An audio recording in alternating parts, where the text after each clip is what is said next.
8h30 sur Al-Oula, bienvenue dans cette première édition complète de la soirée à la une de ce mercredi.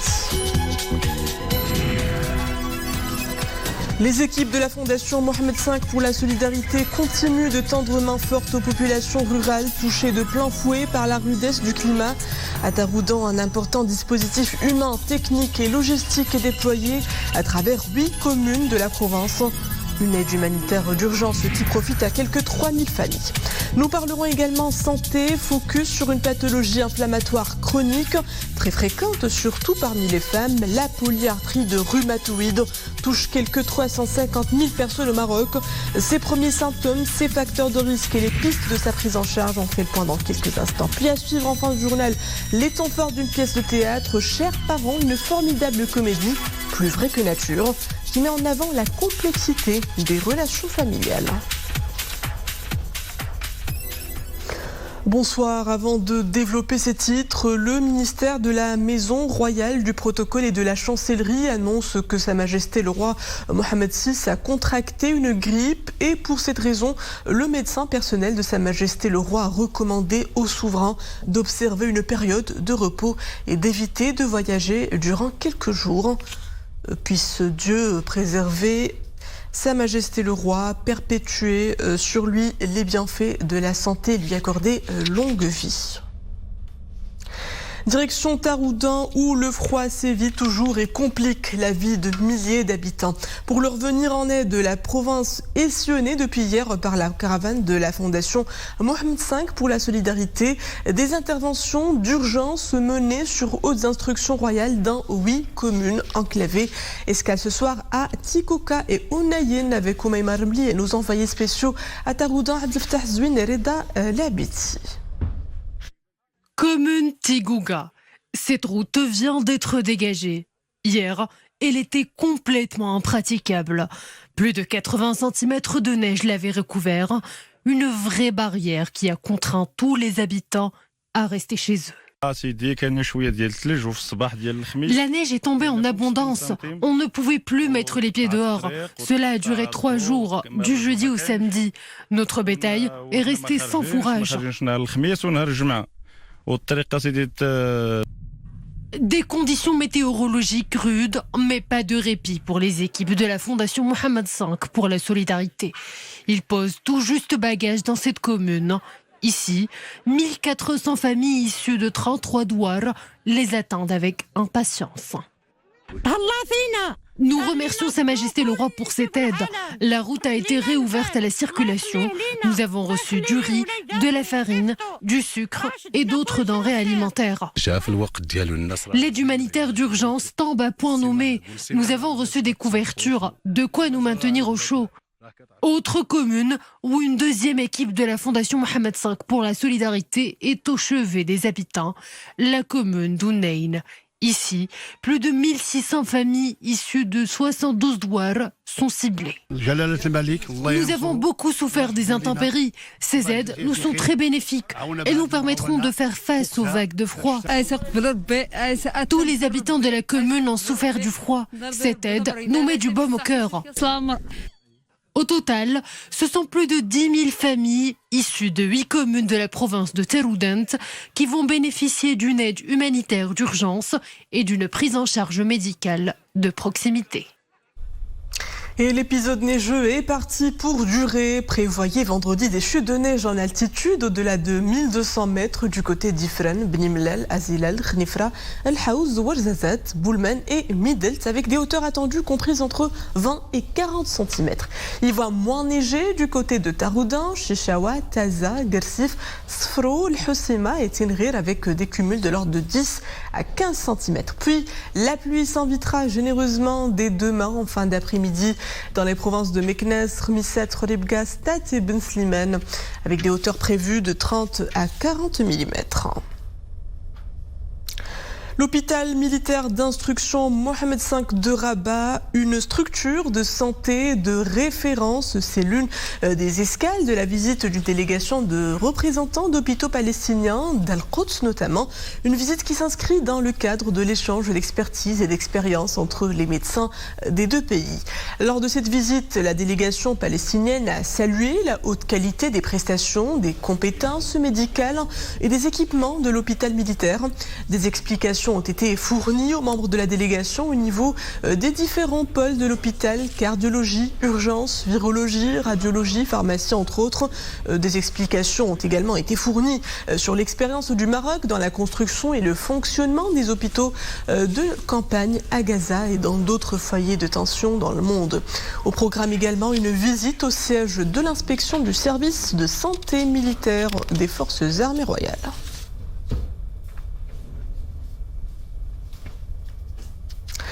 Depuis le 22 janvier, journée nationale de lutte contre la polyarthrite rhumatoïde, la communauté scientifique marocaine enchaîne les journées de sensibilisation quant au risque de cette maladie, sur l'importance du diagnostic précoce, mais aussi sur les meilleurs moyens d'une prise en charge complète. Saïd Al-Idrissi, Soufiane Ibrahimi et Nesrina Ousdar. Médecins, experts et patients sont réunis pour mieux communiquer sur cette maladie inflammatoire sévère qui touche les articulations et qui les détruit progressivement. L'heure est aussi au bilan. Durant les dernières années, le Maroc a connu un essor considérable en matière de traitement. Une prise en charge qui permet même parfois une nette amélioration des symptômes. La généralisation de la couverture sociale a aussi beaucoup soulagé les patients. Avant la concrétisation de ce chantier social vital, on souffrait beaucoup puisque les médicaments sont coûteux. Maintenant, on arrive à s'en sortir. C'est une excellente chose.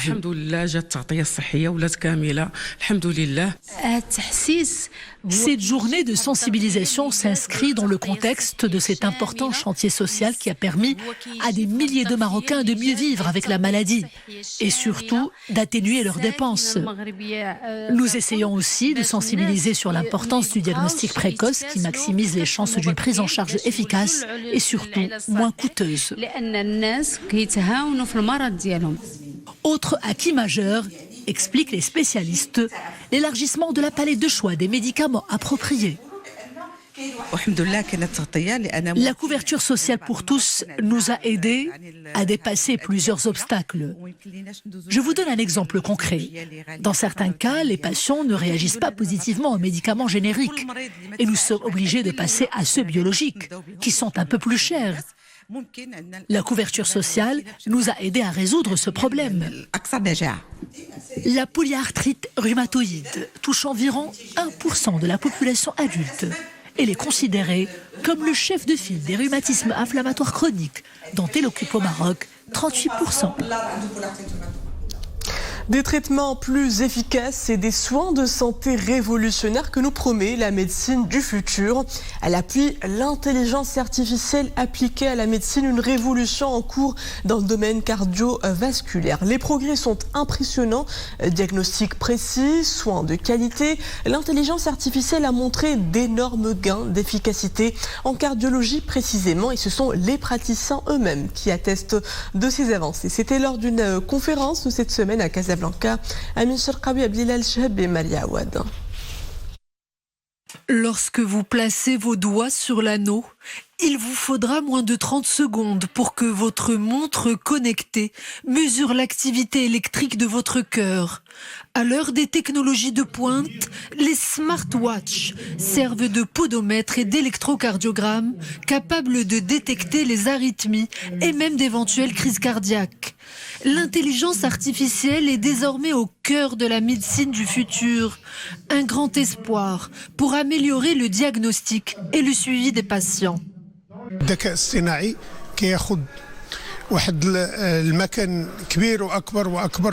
Aujourd'hui, l'intelligence artificielle occupe une place importante dans le domaine médical et plus précisément en cardiologie. Il y a énormément de progrès qui ont été faits en microchirurgie. On peut surveiller plus facilement les patients et leur proposer un suivi médical non contraignant.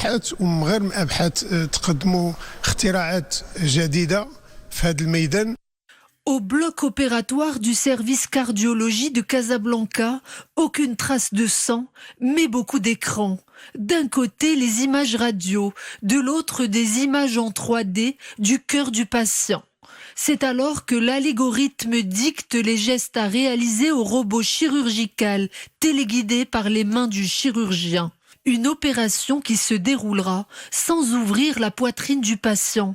Un gain de temps précieux, une convalescence rapide et un faible coût économique. On est très actif dans ce milieu-là avec presque 500 brevets dans la partie machine learning et deep learning. Et notre mission est toujours d'améliorer les soins tout en réduisant les coûts. À ce jour, il existe plusieurs logiciels médicaux intelligents qui, couplés à l'expertise des médecins, sont en mesure de sauver des vies. L'intelligence artificielle au service de la santé porte donc bel et bien son nom. Ma thèse en 1000 mots, un prix de l'Organisation du monde islamique pour l'éducation, les sciences et la culture que se disputent les étudiants de la dernière année de doctorat et des chercheurs qui ont terminé la rédaction de leur thèse et ne l'ont pas encore soutenue.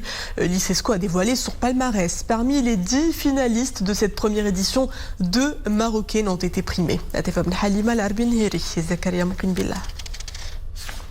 Ces doctorants suivent des formations dans différentes spécialités et arrivent de plusieurs pays affiliés à l'ICESCO. Pour le concours Ma thèse en 1000 mots, ces jeunes chercheurs doivent présenter leur thèse en 5 minutes, en moins de 1000 mots. Un exercice qu'ont particulièrement réussi les 2 étudiantes marocaines, Nisrin Nouh et Shayma Foukhri, pour s'adjuger la 2e et 3e place. Le premier prix est revenu à Khalis al-Bahri d'Oman. Ma thèse est intitulée « Impact de l'utilisation du laboratoire virtuel au profit des étudiants de 9e année afin de leur enseigner les notions physiques et contribuer à développer leurs compétences d'intelligence visuelle ainsi que les compétences d'investigation scientifique ». Je suis très heureuse d'avoir gagné ce prix et d'avoir bien représenté l'université Ibn Zohr dans cette première édition.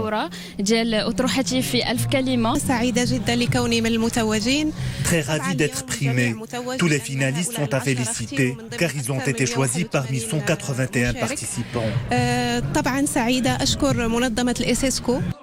Parmi les 10 finalistes, 4 étudiants marocains de l'université Qadiriyat de Marrakech, Mohamed V de Rabat, Hassan II de Casablanca et Ibn Zohr d'Agadir. Ils devaient concourir face à des doctorants issus d'universités du Qatar, du Bahreïn, de Malaisie, d'Oman et de Tunisie. Quand on a à faire une thèse de doctorat, la production scientifique est conséquente et nécessite souvent un grand ouvrage ou 2. C'est pourquoi le fait de synthétiser la thèse nécessite beaucoup de talent, afin de transmettre ses idées au plus grand nombre d'une façon simplifiée et accessible.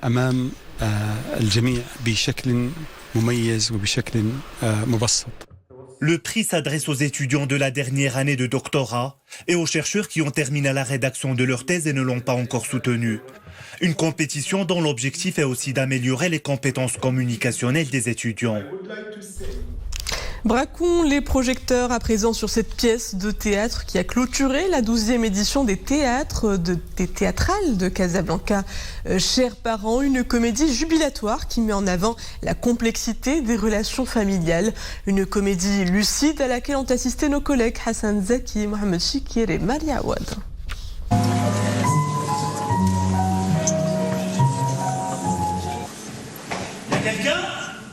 C'est dans un salon familial que Pierre, Louise et Jules ont été convoqués par leurs parents pour leur annoncer une grande nouvelle. Face à cet appel d'urgence, ils s'attendent au pire. Une comédie loufoque et jubilatoire, pleine de rebondissements. Chers parents, c'est l'histoire d'une famille qui va exploser en 1h20. C'est une famille très unie qui se rassemble, qui reviennent retrouver leurs parents à la campagne. Et là, les parents ont une énorme nouvelle à leur annoncer. Et la nouvelle qui aurait dû être très bonne, qui devrait être très bonne, est très mal prise par les enfants. Quoi exactement ? Elle m'a dit que si un jour l'un des deux avait un truc grave, Des personnages hauts en couleur, l'aîné sérieux, donneur de leçons, la jeune fille fragile et le Benjamin, enfant roi et tyrannique. Cette pièce de théâtre parle de notre héritage familial. C'est pourquoi j'encourage tout le monde à venir voir cette pièce, petits et grands. C'est une comédie qui aborde des sujets et des conflits que tout le monde connaît, mais sous l'angle de l'humour. Nommé pour le Molière de la meilleure comédie en 2022, Chers parents est une histoire de transmission portée par des acteurs incarnés qui souhaitent partager avec le public marocain le rire sous toutes ses formes. Ils ont été privés de ce moment pendant près de 3 ans à cause de la pandémie du Covid-19. Aujourd'hui, les élèves du Colegio Espagnol de Casablanca ont eu droit à leur carnaval annuel. C'est le monde du cirque qui a été choisi comme thème pour laisser libre cours à toutes leurs fantaisies d'enfants de leur âge. Haria Bouteyeb et Dominique Orlando. À les voir ainsi gambader dans leurs costumes colorés de circonstance, on comprend qu'il était temps pour eux de goûter une nouvelle fois aux joies fantasques du carnaval. Revenir à la célébration du carnaval, c'est vraiment spécial après cet arrêt dicté par la pandémie du Covid. C'est vraiment sympa de retrouver le carnaval après plusieurs années d'arrêt. Merci à notre directrice qui nous fait l'honneur d'un retour à la normale.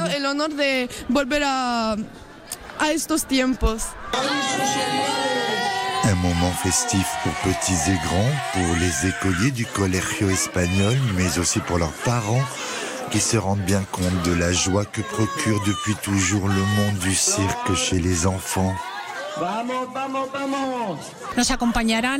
Le défilé permet de voir tous les personnages qui peuplent le monde du cirque. Il y a même de vrais acteurs dont le cirque est le métier. Les festivités du carnaval qui ont connu hier mardi leur apothéose, c'est bien pour cela que ce jour ultime a pour nom Mardi Gras, car on peut y conjuguer toutes les fantaisies et festoyer jusqu'à quasi-satiété.